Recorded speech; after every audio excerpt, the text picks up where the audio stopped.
கிறிஸ்துவுக்குள் பிரியமானவர்களே, கர்த்தரும் இரட்சகருமாய் இயேசு கிறிஸ்துவின் ஈடினிய நாமத்தினாலே உங்கள் யாவருக்கும் என் அன்பின் வாழ்த்துக்களை தெரிவித்துக் கொள்கிறேன். தேவனர்லி அப்பம் பிரேயர் மினிஸ்ட்ரி சேனல் மூலமாக உங்களோடு சந்திப்பதில் மிகுந்த மகிழ்ச்சியுடன் தினம்தோறும் அதிகாலை வேளையிலே 3 மணிக்கு பரிசுத்த வேதாந்தத்தின் ஒரு பகுதியை நாம் தியானித்து நம்முடைய குடும்ப பாதுகாப்பிற்காக நாம் ஜெபித்து வருகிறோம். இந்த மாசம் கிறிஸ்துமஸ் மாசம். கிறிஸ்துனுடைய பிறப்பை நாம் 1ஆம் தேதியிலிருந்து 25ஆம் தேதி வரைய தியானித்து கொண்டிருக்கிறோம். ஒவ்வொரு நாளும் ஒவ்வொரு தலைப்பின் கீழ் தியானித்து கொண்டிருக்கிறோம். ஒருவேளை 1ஆம் தேதி 2ஆம் தேதி 3ஆம் தேதி கேட்கணும் அப்படின்னா பழைய வீடியோ போய் நீங்க பார்க்கலாம். தேவனர்லி அப்பம் பிரேயர் என்று டைப் செய்தால் மற்ற வீடியோ பார்க்க முடியும். தூங்கும் முன்பாக 8 மணிக்கு தியானிக்கிறோம். அதையும் தொடர்ந்து கேளுங்கள். அதிகாலை வேளையில் அபிஷேகங்களை பெற்றுக்கொள்ள, தேவனுடைய கிருபை பெற்றுக்கொள்ள தினம்தோறும் இணைந்திருங்கள். இந்த நாளிலும் இழந்து போனதை தேடவும் ரட்சிக்கவுமே கர்த்தராய் இயேசு ராஜா வந்தார்.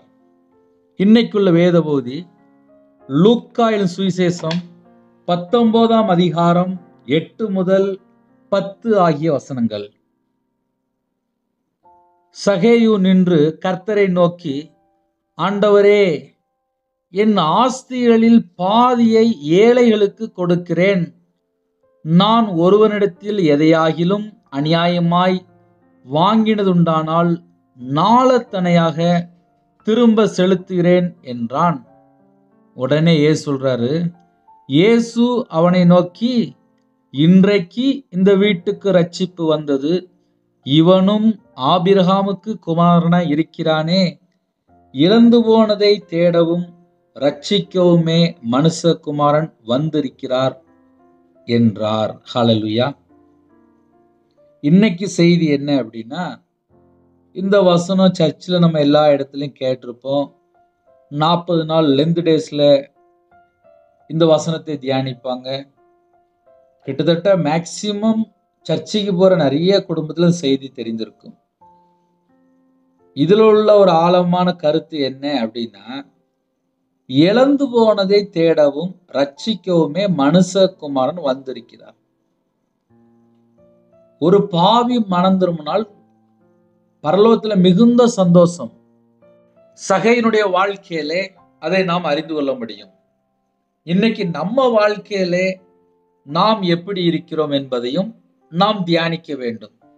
பழைய ஏற்பாட்டிலே எசேக்கியேல் 33ஆம் அதிகாரம் 15ஆம் வசனத்துல எழுதப்பட்டிருக்கு, துன்மார்க்கன் தான் வாங்கின அடமானத்தையும் தான் கொள்ளையிட்ட பொருளையும் திரும்ப கொடுத்துவிட்டு அநியாயம் செய்யாதபடி ஜீவ பிரமாணங்களில் நடந்தால் அவன் சாகாமல் பிழைக்கவே பிழைப்பான் என்று எழுதப்பட்டிருக்கு.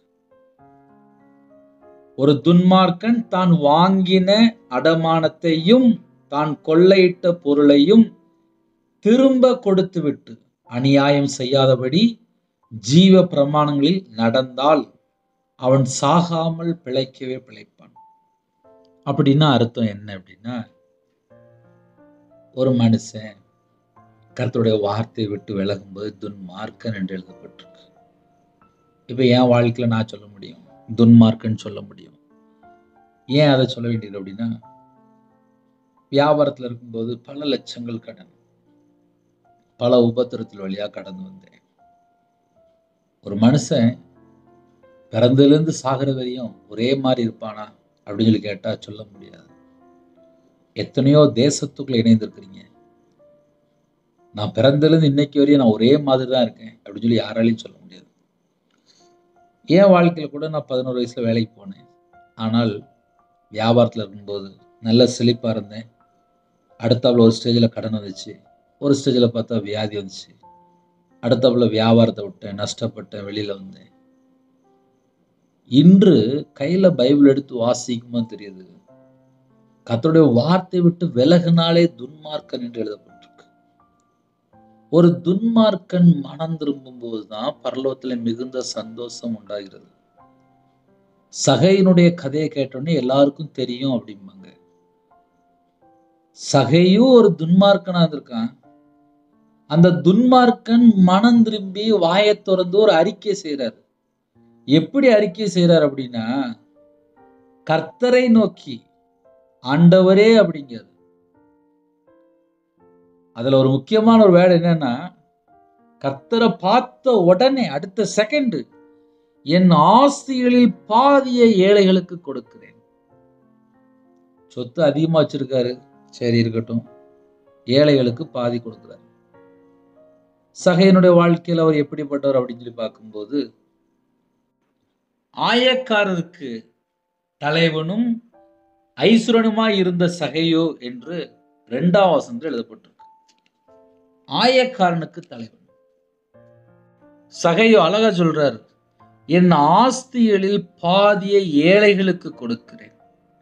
நான் ஒருவனிடத்தில் எதையாகிலும் அநியாயமாய் வாங்கினதுண்டானால் நாளத்தனையாக திரும்ப செலுத்துகிறேன்.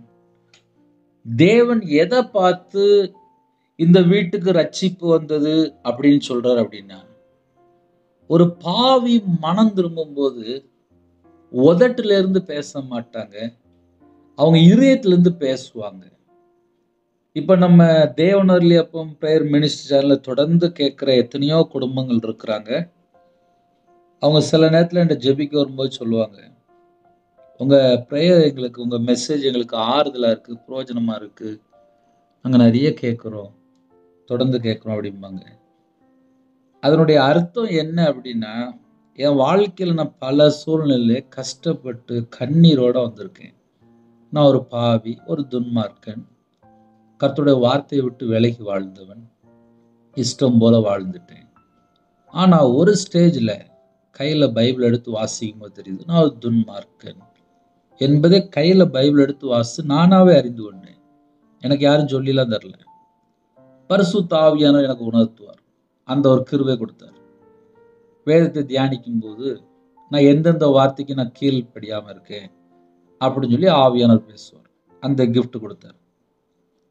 இன்று எத்தனையோ குடும்பத்திலே வருஷக்கணக்கா சர்ச்சைக்கு போறாங்க, பல வருஷமா சர்ச்சைக்கு போயிட்டு இருக்காங்க, தவறாம போயிடுவாங்க, சர்ச்சில் ஒரு பெரிய பொசிஷன்ல இருப்பாங்க.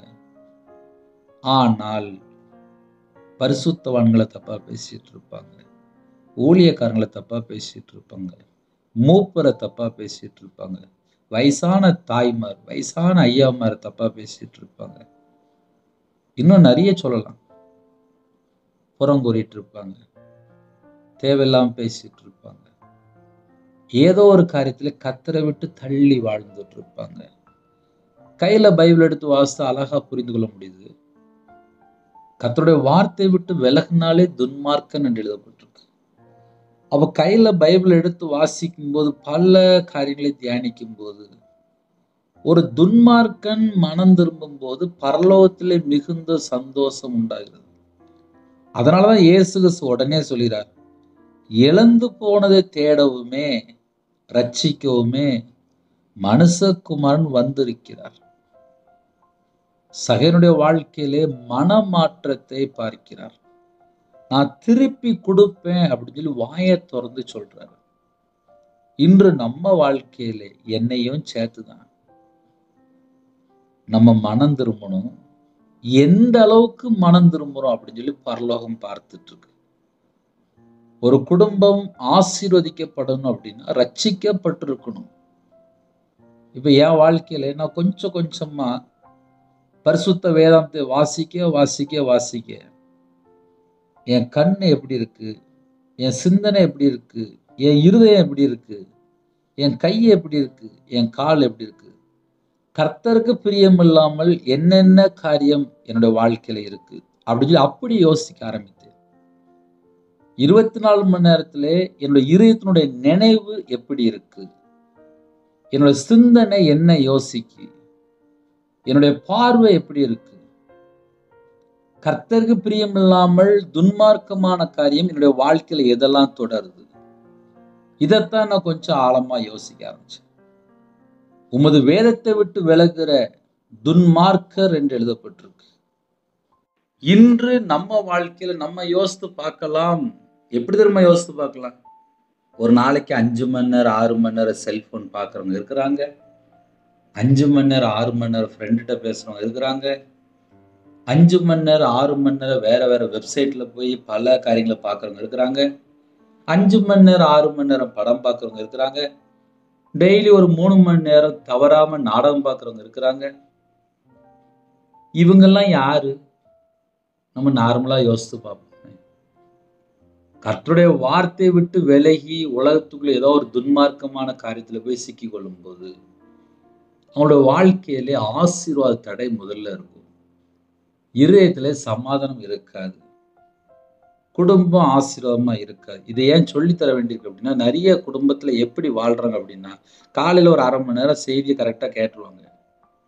நான் போன வாரம் வெளியூருக்கு போயிட்டு காலையில போகும்போது ஒரு கடையில அழகா கிறிஸ்டியன் பாட்டு ஓடிட்டு இருந்துச்சு.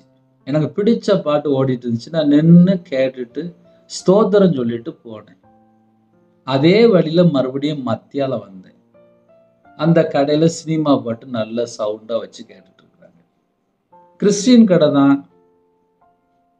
போகும்போது சந்தோஷமா ஸ்தோத்திரம் போட்டுட்டு போனேன். நான் மத்தியாலம் வரும்போது வேதனையோடு வந்தேன். அந்த வேதனை எனக்கு தான் தெரியும். ஏன்னா காலையில இந்த கடையை விட்டு போகும்போது இந்த கிறிஸ்டியன் பாட்டு கேட்டோன்னு எனக்கு சந்தோஷமா இருந்துச்சு. அது எனக்கு பிடிச்ச பாட்டு. ஆனா மத்தியால நேரத்துல சினிமா பாட்டு வச்சிருக்காங்க.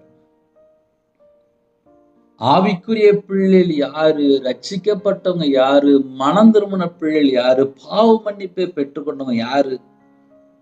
அபிஷேகத்துல நிலைத்திருக்கிறோமா? நமக்குள்ள பரிசுத்த ஆவியான் இருக்கணும் அப்படின்னா 24 மணி நேரம் என்னுடைய வாழ்க்கை எப்படி இருந்தா எனக்குள்ள பரிசுத்த ஆவியான் இருப்பார்? ஏன்னா உலகத்துக்குள்ள நம்ம வாழ்றோம். சில நேரத்துல ஏதாவது ஒரு காரியத்துல பாவத்துல போய் சிக்கி கொள்றாங்க, பொய் பேசிடுறாங்க, எங்கேயாவது போய் சிக்கி கொள்றாங்க. சகேனுடைய வாழ்க்கையிலே மனமாற்றம் இருந்துச்சு. நான் திருப்பி கொடுப்பேன், 4 மடங்கா நான் திருப்பி கொடுப்பேன், என் ஆஸ்தியிலே நான் பாதி ஏழைக்கு கொடுத்துருவேன் அப்படின்னாரு. அப்ப அவருடைய இருதயத்துக்குள்ள பண ஆசை இல்லை. அதுல முக்கியமான ஒரு பாயிண்ட் என்னன்னா, சகேனுடைய இருதயத்துக்குள்ள பண ஆசை இல்லை.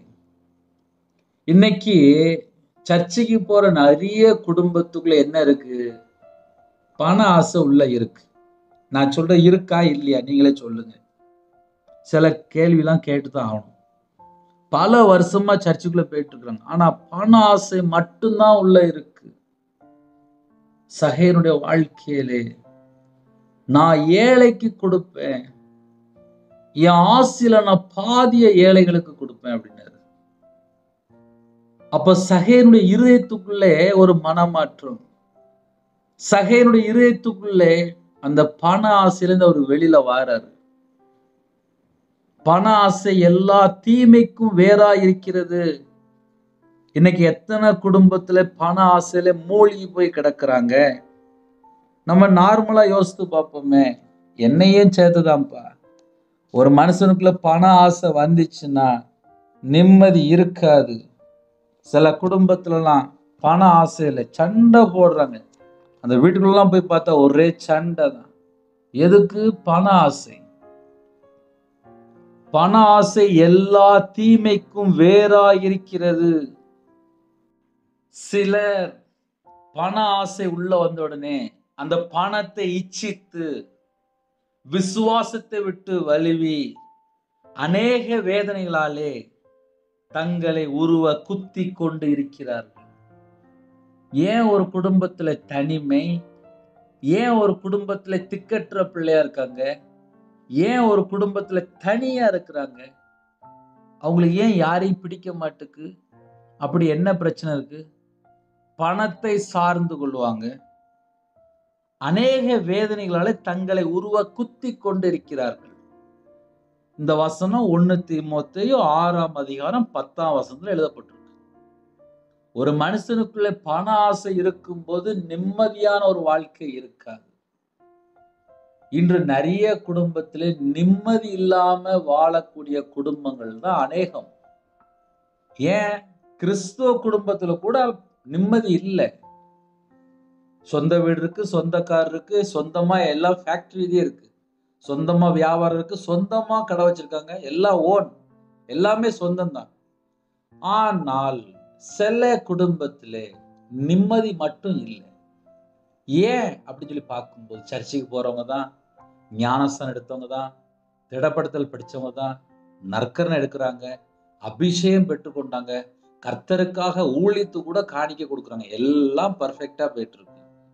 இதையும் தாண்டி நம்ம இன்னும் கொஞ்சம் ஆழமா சொல்லணும் அப்படின்னா, அவங்க இருதயத்துக்குள்ள பண ஆசை ஒட்டிட்டு இருக்கும். நம்ம இருதயத்துக்குள்ள தேவ ஆவியினாலே நிரப்பப்படணும், பரிசுத்த ஆவியால் நிரப்பப்படணும் அப்படின்னா, இருதயத்துக்குள்ளே முதல் இடம் கர்த்தருக்கு மட்டும்தான் இருக்கணும்.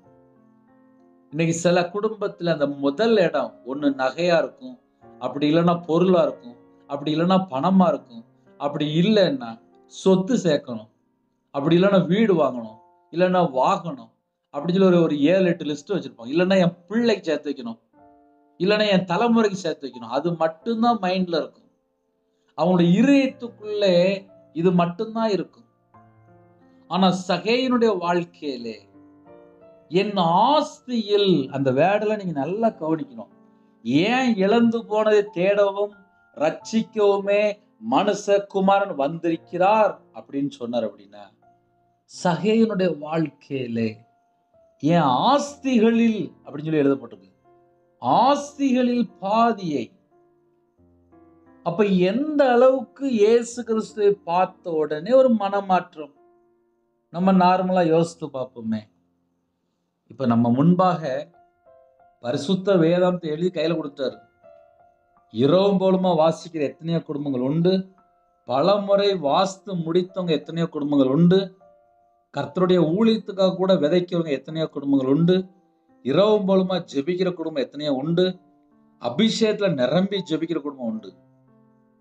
எவ்வளவு இருந்தாலும் அவங்க இருதயத்துக்குள்ளே பண ஆசை இல்லாம இருக்கணும்.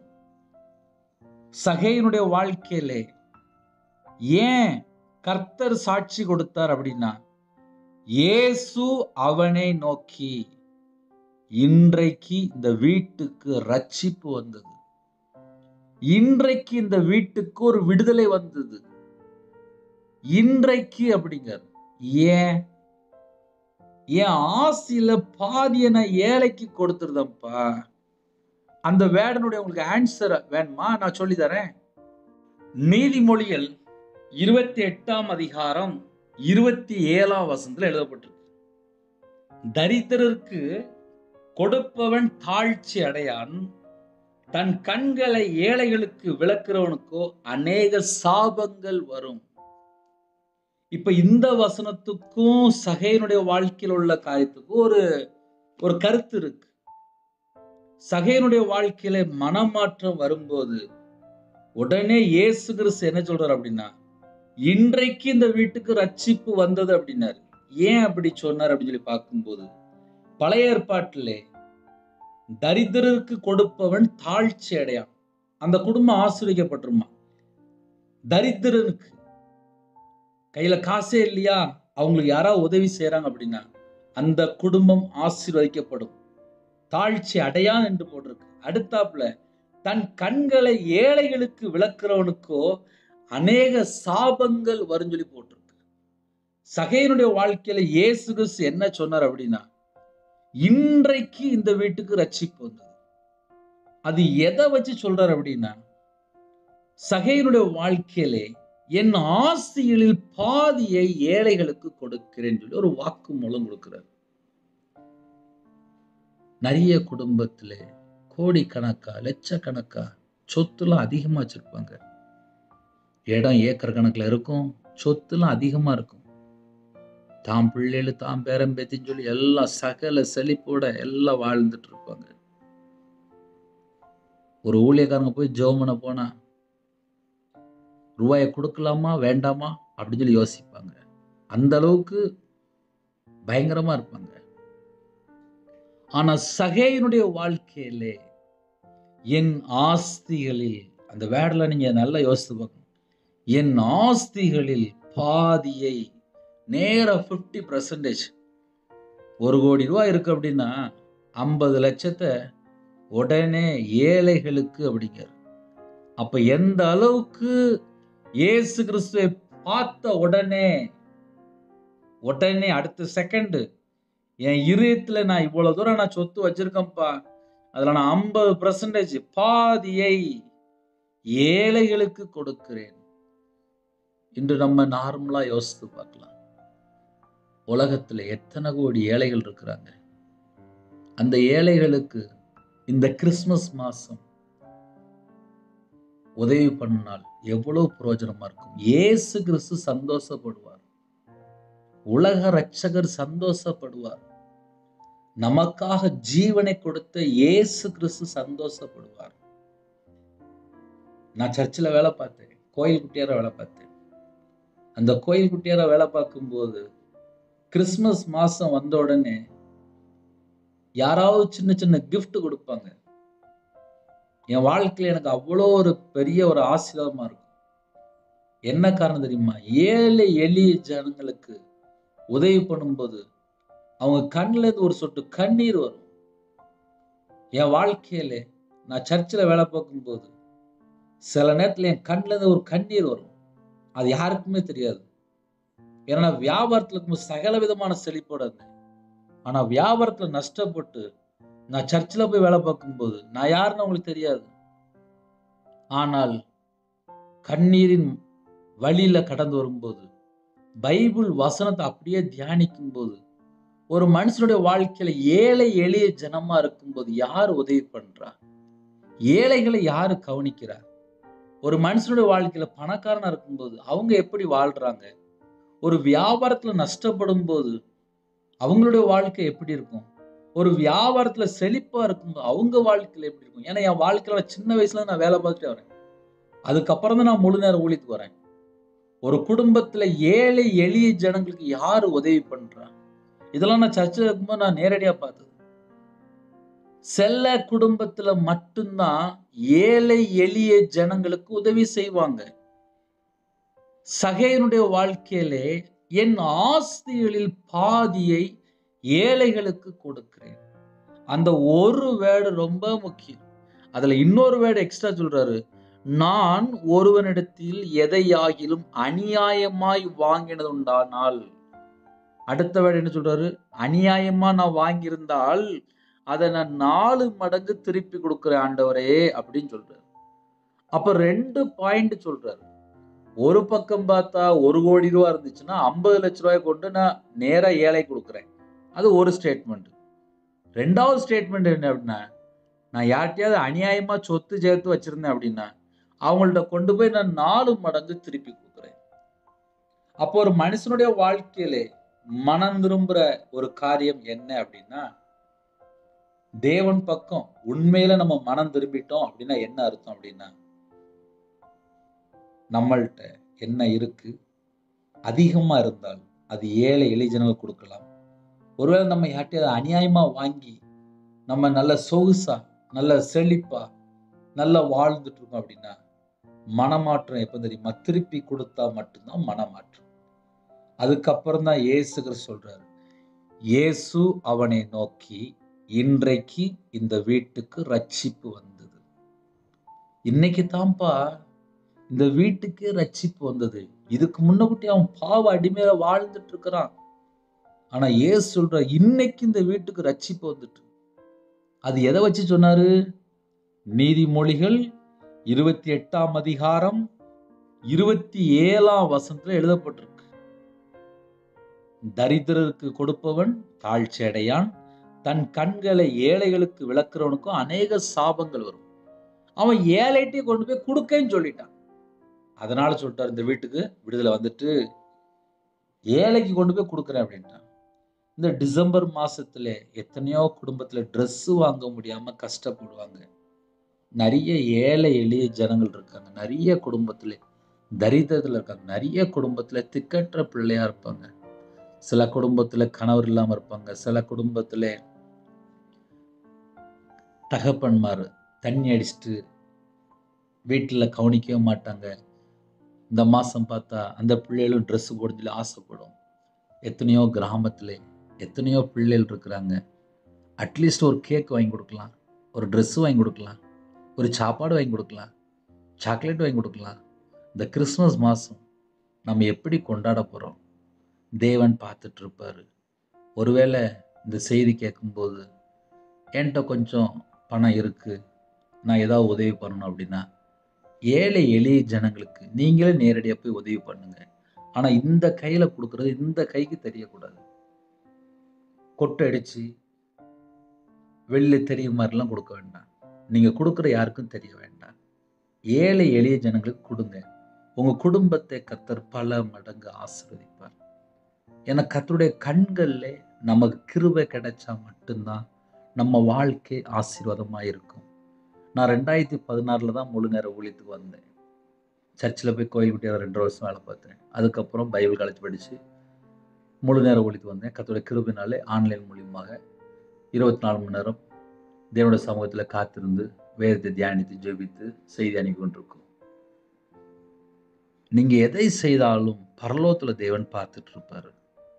உங்க குடும்பம் ஆசீர்வதிக்கப்படணும் அப்படின்னா மனம் திரும்பினா மட்டும்தான் ஆசீர்வாதம். பாவ மன்னிப்பை பெற்றுக்கொண்டா மட்டும்தான் ஆசீர்வாதம். சகையினுடைய வாழ்க்கையிலே இயேசு கிறிஸ்து என்ன சொன்னார் அப்படின்னா, இன்னைக்கு தான்ப்பா இந்த வீட்டுக்கு ரட்சிப்பே வந்தது, ஏன்னா அவன் மனம் திரும்பிட்டான் அப்படின்னாரு. ஏழைக்கு கொண்டு போய் கொடுக்குறேங்க, நான் யார்கிட்டயாவது வாங்கிட்டா நான் 4 மடங்கு திருப்பி கொடுக்குறேங்க அப்படின்னா அது சகையினுடைய வாழ்க்கையில நடந்துச்சு. இன்று 10 வருஷமா சர்ச்சுக்கு போறாங்க, 20 வருஷமா சர்ச்சுக்கு போறாங்க, 30 வருஷமா சர்ச்சுக்கு போறாங்க, ஏன் 50 வருஷமா கூட சர்ச்சுக்கு போறாங்க. ஆனா அவங்களுடைய இதயத்தில் கூட ஒரு கடினமான சில பகுதி இருக்கு. அது வெளியே தெரியாது. ஆனா இருதயம் பார்த்தா கடினமா இருக்கும்.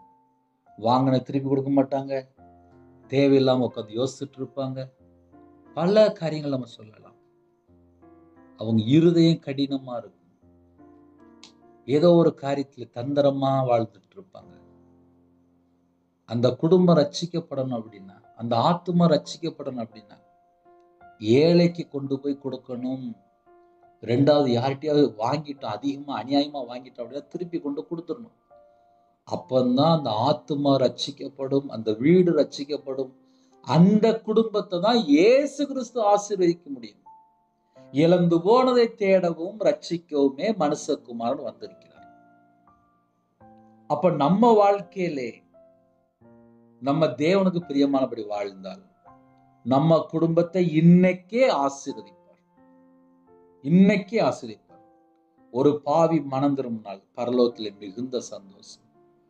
இன்னைக்கு கிறிஸ்துனுடைய பிறப்புள்ள தலைப்பு என்ன அப்படின்னா, இழந்து போனதை தேடவும் ரட்சிக்கவுமே மனுஷகுமாரன் உலகத்திற்கு வந்திருக்கிறார். இழந்து போயிட்டாரா? எதை இழந்து போயிட்டாரு? இப்ப அடுத்த கேள்வி. இப்ப இவ்வளவு நேரம் நம்ம செய்தி பேசணும், எதை இழந்து போயிட்டாரு?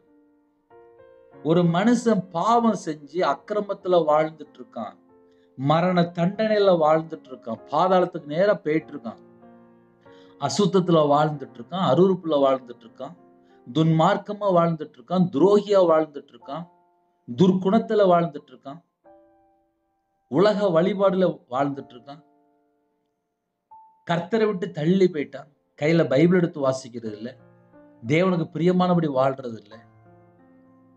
ஒரு பாவி மனம் திரும்பினால் ஏதோ ஒரு காரியத்துல கர்த்தரை விட்டு தள்ளி போய் வாழ்ந்துட்டு இருப்பாங்க.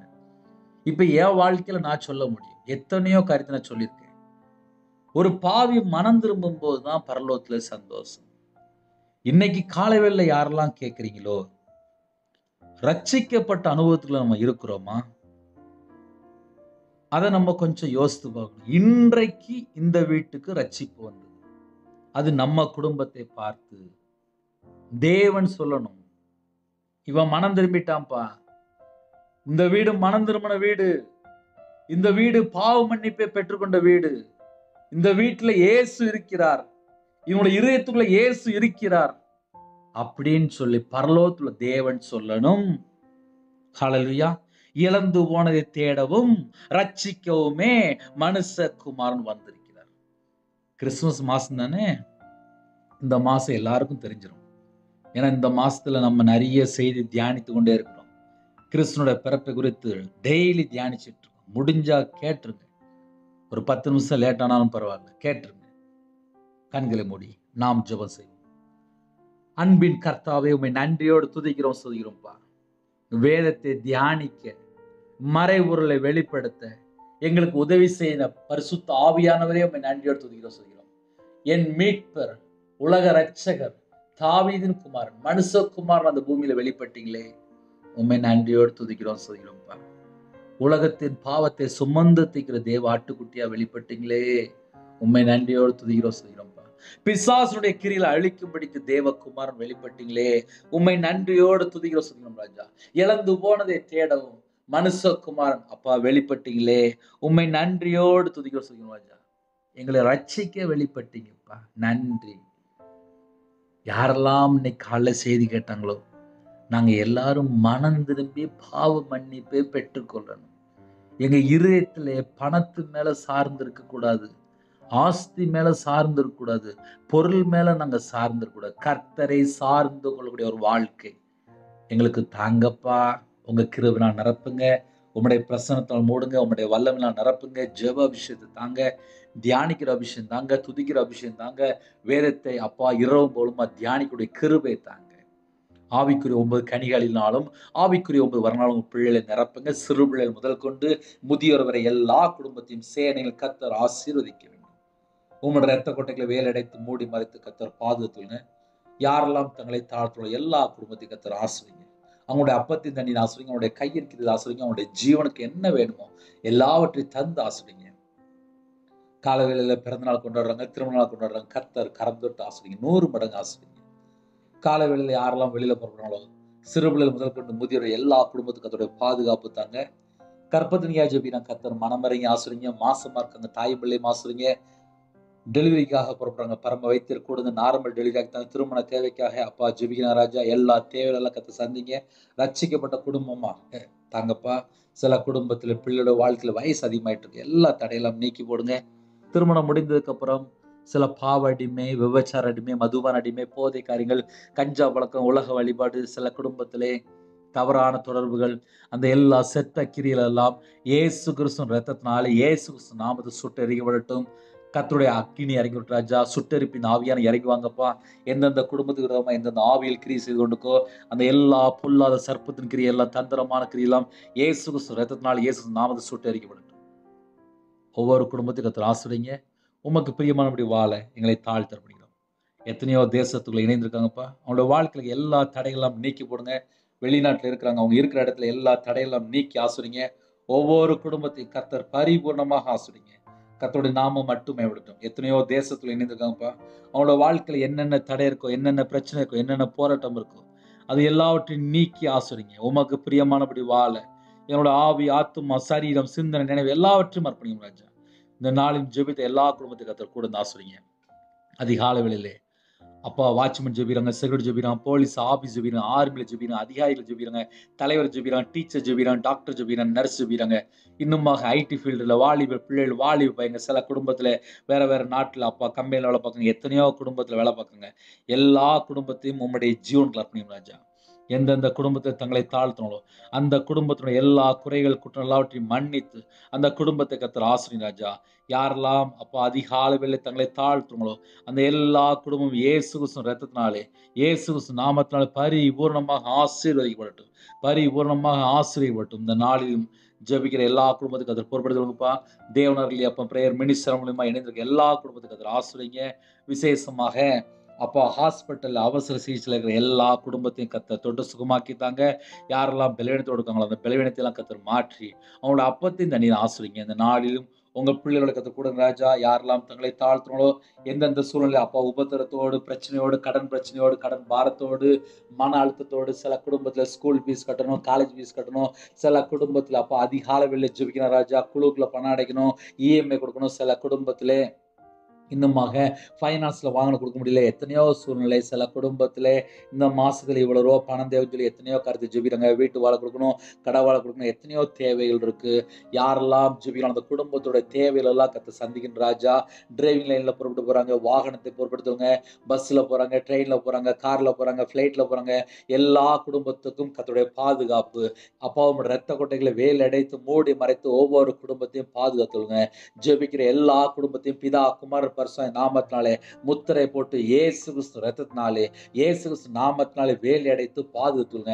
இந்த மாசத்துல யாரெல்லாம் மிஷினரி மாதிரி இணைந்திருக்கிறாங்களோ அந்த குடும்பத்துடைய தேவைகள் எல்லாம் சந்திக்கும் ராஜா. எல்லா தேசத்துல மிஷினரிமார்களுக்கும் இந்த வருஷத்துல அப்பா புது ட்ரெஸ் தாங்க ராஜா. உங்க பிள்ளைகளுடைய தேவைகள் எல்லாம் சந்திங்கப்பா. யாரெல்லாம் எந்த நாட்டுல ஜெபினாலோ அந்த இடத்துல உள்ள எல்லா ஜனங்களும் ரட்சிக்கப்பட வேண்டும். இழந்து போனதை மீட்டு எடுக்க தேவகுமாரனா வெளிப்பட்டவரே உம்மை நன்றியோடு துதிக்கிறோம் ராஜா. இழந்து போனதை தேடவும் ரட்சிக்கவுமே மனுஷகுமாரன் வந்திருக்கிறார் என்று பேசும்படி ஒவ்வொரு குடும்பத்தையும் கத்து சந்திக்கிற கிருபைக்கா நன்றி. உங்க ஜீவனுக்குள்ள அர்ப்பணிக்கும் ராஜா. இந்த நாளின் ஜெபித்த எல்லா குடும்பத்தையும் கர்த்தர் ஆசீர்வதிக்க வேண்டும், பரிபூர்ணமாக ஆசீர்வதிக்க வேண்டும். கர்த்தருடைய நாமம் மகிமைப்படட்டும். நிறைய குடும்பத்துல வீடு கட்டுறதுல தடை, இந்த மாசத்துல வீடு கட்டி முடிக்க கர்த்தர் கிருபை செய்யுங்க ராஜா. எத்தனையோ குடும்பத்துல வண்டி வாங்கணும், சொந்தமாக வியாபாரம் ஆரம்பிச்சு ஆசைப்படுறாங்க. உமக்கு சித்தம் வந்தால் எல்லா தடையெல்லாம் நீக்கி ஆசீர்வதிங்க. யாரெல்லாம் விசேஷமா புது வேலைக்காக ட்ரை பண்றாங்களோ, கவர்மெண்ட் வேலைக்காக ட்ரை பண்றாங்களோ, ஐடி ஃபீல்டுக்காக ட்ரை பண்றாங்களோ, இந்த மற்ற தொழிலுக்காக யாரெல்லாம் ட்ரை பண்றாங்களோ எல்லா விதமான தடையெல்லாம் நீக்கி ஆசீர்வதிங்க. ப்ரமோஷனுக்காக ஜெபிக்கிறாங்க, கர்த்தர் ஆசீர்வதித்தாங்க ராஜா. எல்லா குடும்பத்தையும் உம்முடைய ஜீவனுக்கு அர்ப்பணிக்கிறோம், உங்க பாதத்தில் அர்ப்பணிக்கிறோம். தேவனர்லி அப்பம் பிரேயர் மினிஸ்டர்ல உங்களுடைய கரத்தில் அர்ப்பணிக்கிறோம். கர்த்தர் பொறுப்படுத்துங்க. இந்த நாளின் ஜெபித்த எல்லா குடும்பத்தையும் ஆசீர்வதிங்க ராஜா. இந்த மாசத்துல கிறிஸ்துவோட பிறப்பை தியானிக்க அப்பா கிருபை தாங்க ராஜா. நாங்க எல்லாரும் ஒருமனப்பட்டு கேட்கிறோம்ப்பா. சத்தியத்தை சத்தியமா பேச, ஜனங்கள் ரட்சிக்கப்பட, எல்லாரும் நித்திய ஜீவனுக்கு வர வேண்டும். எங்களுக்காக அப்பா தேவகுமாரனை வெளிப்பட்டீங்க ராஜா. உம்முடைய கரத்திலே ஒவ்வொரு குடும்பத்தையும் அர்ப்பணிக்கிறோம். விசேஷமாக கால வேளையில் எத்தனையோ குடும்பத்துல இணைந்திருக்காங்க. அவங்க இதயத்தினுடைய பாரத்தை எல்லாம் உங்களுடைய சமூகத்துல அர்ப்பணிக்கும் ராஜா. தனிமையில இருக்காங்க, திக்கற்ற பிள்ளையா இருக்காங்க, ஏழை எளிய ஜனமா இருக்காங்க. சில குடும்பத்துல முதியோர் இல்லத்துல இருக்காங்க. நிறைய குடும்பத்திலே அப்பா கணவர் பேச மாட்டேங்காரு, பிள்ளைகள் பேச மாட்டேங்குது. சில குடும்பத்துல வயசாயிட்டு பலவீனம், வியாதி, எத்தனையோ சூழ்நிலை இணைந்திருக்காங்க. அவங்களுடைய உள்ளத்துல என்னென்ன பாரம் இருக்கோ எல்லா பாரத்தையும் எல்லாம் நீக்குங்கப்பா. யாரெல்லாம் ஹாஸ்பிட்டல் அவசர சிகிச்சை இருக்காங்களோ எல்லா குடும்பத்தையும் உங்க பாதத்தில் அர்ப்பணிக்கும் ராஜா. உங்க பிள்ளைகளுக்கு பூரண சுகம் தந்து தீர்க்காய் சேர்ந்து ஆசிரிங்க. இந்த நாளை பொறுப்படுத்துங்க. உங்க கரத்துல தாழ்த்தி விடுகிறோம். துதி கன மகிமை எல்லாம் ஒருக்கே செலுத்திடுவோம். இயேசு கிறிஸ்துவின் பிதாவே ஆமென். தேவனுக்கே மகிமையுண்டதாக. கர்த்தர் தாமே உங்களை உங்க குடும்பத்தின் சகல காரியத்திலும் சம்பூர்ணமாக திருப்தியாக கர்த்தர் கொடுத்து ஆசீர்வதிப்பாராக. ஆமென். கர்த்தரா இயேசு கிறிஸ்துவின் கிருபையும் பிதாவாகிய தேவனுடைய அன்பும் பரிசுத்தருடைய ஐக்கியமும் எப்பொழுதும் சதா காலங்களிலும் நம் அனைவருக்கும் இருப்பதாக. ஆமென். God bless you. கிறிஸ்துவில் பிரியமானவர்களே, ஒருவேளை ஜெபிக்க வேண்டும் விரும்பினால் 9363064181 நம்பர் தொடர்பு கொண்டால் நாங்கள் உங்களுக்காக குடும்பத்துக்காக ஜெபிப்போம். நீங்களும் எங்களுடைய ஊழியல் காத்துடன் ஜெபித்துவங்கள். கர்த்தர் உங்களையும் உங்கள் குடும்பத்தில் சகல காத்திலும் சம்பூர்ணமாக திருப்தியாக கர்த்தர் கொடுத்து ஆசீர்வதிப்பாராக. ஆமென். God bless you.